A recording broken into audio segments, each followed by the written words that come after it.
কবিতাৰ শিৰোনাম উৰুকাৰ ৰাতি। কবি প্ৰণয় ফুকন।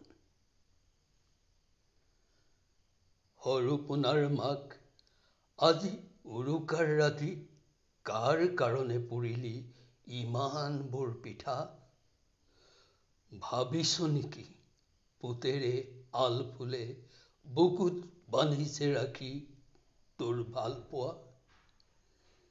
সেই যে কৈছিলি বাহাদুৰি কৰি নাতিৰো বিয়াখন পাতি যাবি বুলি।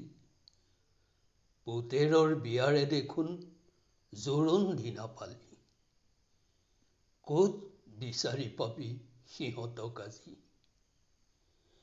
কাৰ কাৰণে বৈ থলি এৰীয়া চাদৰ? কাৰ কাৰণে সজোৱালি নতুন মাৰল ঘৰ? কাৰ কাৰণে ৰুইছিলি বকুল জহা? কাৰ কাৰণে বাট চালি প্ৰতিটো সন্ধিয়া?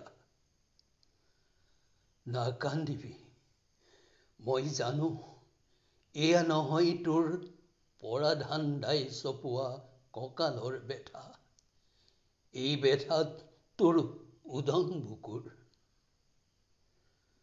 চিন্তা নকৰিবি, চাৰি অনা দি কিনি থোৱা আছে দিখৌৰ পাৰত তোৰ মোৰ বাবে ৩ হাত মাটি। ধন্যবাদ।